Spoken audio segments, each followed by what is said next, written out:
We are back once again for Alive, where we're going to talk about some more solutions for your back pain and some more education. I want to talk about something that is super common for people who have chronic back pain, and that is just the idea of the medications that are prescribed by doctors, by the medical system.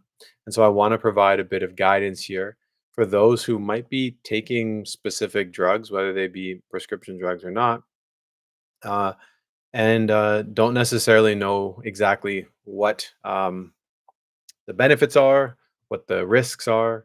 And so today we're going to be speaking about naproxen. So naproxen is also known as Aleve. These are anti-inflammatory drugs. Naproxen specifically is a very strong anti-inflammatory drug, and it's commonly prescribed. And so I want to talk about some of the pros and cons of that. So if you're taking naproxen, Aleve, Naprosyn, um, um, this is for chronic back pain or sciatica. This is essentially what you need to know about the drug, and what you can actually do to move forward and get beyond taking it. Okay, so naproxen is a non-steroidal anti-inflammatory drug. Okay, so it reduces pain by essentially blocking inflammation. All right, what it doesn't do, it does not fix muscle imbalances, it does not fix nerve dysfunction or joint instability. It only reduces swelling and pain temporarily. Okay, so how does it actually help you with back pain and sciatica? Well, you're probably wondering, what the heck? Why am I getting assigned this if it's not helpful? Well, it is helpful because, like I said, it reduces inflammation, which can help with acute pain flare up. So you're in a pain flare up, you can lower that inflammation and you get relief from it, which is amazing. It can relieve muscle and joint pain caused by swelling as well, which is also awesome because when you're in a ton of pain, it's great to have something reduce that pain, and it's often used for short-term relief after an injury or surgery. Okay, so it's for acute pain. Acute pain is where the pain is temporary. Like the example is you hit your thumb with a hammer, that's acute pain. Chronic pain is you've had this pain for a long time, maybe after an injury, but the pain is lingering. Okay, so typically these types of drugs are best used for acute pain. But all that said, these things don't address the root cause of your chronic pain or nerve dysfunction. So you might be having a flare up, and you're in that flare up, you're using this as a tool, but it is not solving your problem. Okay. So just make sure you understand that. Um, so, what is the problem with naproxen? Like I mentioned before, it doesn't correct the underlying issues, it only temporarily reduces pain. And so common side effects are stomach irritation, heartburn, nausea, and headaches. I took naproxen when I was given it when I first went to go to see the doc, and they say, hey, we'll give you something to take the edge off. And they gave me naproxen. They said, just don't take it longer than 2 weeks. It's really bad for your stomach. And I looked it up. It's really bad for your stomach. You don't want to be taking it long term. Um, so long term, like I said, it increases the risk of stomach issues, stomach ulcers, kidney issues, heart problems, and it can really lead to dependency, right? Which is what we don't want. So people rely on it instead of actually fixing the movement dysfunctions and breaking that chronic pain cycle. Chronic pain is more than just inflammation, and this is important. And so, although this might be helpful for you in the moment, it's not necessarily solving the big picture here, right? And since chronic pain isn't always the cause of inflammation, I should say, is not always the cause of chronic pain. Um, Really, sometimes it's just a nervous system issue, right? Your nervous system is really not functioning anymore. Your brain and your nerves, they're in constant state of stress, pain. It persists even without inflammation, right? So you're still feeling these flares, but there's no inflammation, right? And so this is why things like naproxen often stop working over time because they don't actually fix the nervous system dysfunction, right? And this is so important. So, what can we do instead? Well, we can actually balance our nervous system with uh, actions that we can take, right? And we know this, we know if we're more calm, we feel better. If we're more stressed, we feel worse. We know that at surface level. But what we can actually do rather than taking maybe something like naproxen to tackle the pain from a chronic pain perspective. So, one thing that we can do is breath work. It really is a natural pain regulator. So, breath work really helps shift the nervous system from that pain sensitive mode to a healing mode, or that fight or flight to something that's more relaxing. And so, you can do things like diaphragmic breathing, which is essentially just belly breathing. It's making sure you breathe into your diaphragm. And this signals safety to the nervous system, right? It allows you to actually be like, oh, I'm okay. Box breathing is another great one. You can do 4 seconds in, 4 second hold, 4 seconds out, and 4 seconds in. So it's like a box, right? So you'd breathe in for 4 seconds, you'd hold for 4 seconds, you'd breathe out for 4 seconds, and you'd breathe in for like you just keep doing that. And this helps regulate nerve signals and pain reception, or perception, I should say. You can also do extended exhales. Now, this one is an absolute game changer. So extended exhales are absolutely something that you should be doing. So essentially, is an extended exhale is just it's longer than your inhale. So if you were inhaling for 4 seconds, you would exhale for six, for example.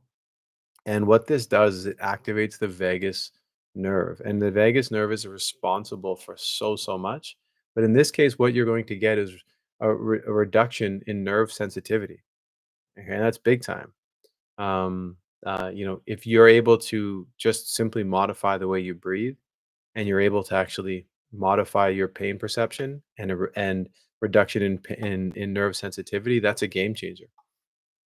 You can also start to do meditation and mindfulness. So this is a way to retrain pain perception. But more importantly, the thing that I think is even more important is if you're actually able to be calm, stop, listen to your thoughts, feel your body in real time, be in the moment, you're going to be more likely to be aware of what's happening with your body, right? The position of your body, how much stress you're in. And then you can maybe start doing some breath work because you're not just flying through life, okay? Because chronic pain isn't just about tissue damage. It's about how the brain interprets pain. Okay, so if you can meditate, it's not only going to help you be in the moment and realize things in real time so you can make the changes, but it can help retrain the brain to stop overreacting to pain signals because you're more aware, you're more calm, everything is more clear. And one type of meditation is like a very big term, but one type of meditation that's very, very effective is doing a body scan. So I have a meditation that I can send you. So if you're listening to this, just comment back pain or just say meditation, and I'll send you that meditation. It's a guided meditation, and it helps you mentally turn down the pain sensitivity. And so you essentially do a full scan of your body. It was very effective. And then you can combine this all together, breathwork meditation with 90-90 breathing. So this is so awesome. This is a simple way that you can do right now to calm your nervous system. So if you're listening to this right now and you're like, what the heck, I'm going to try this.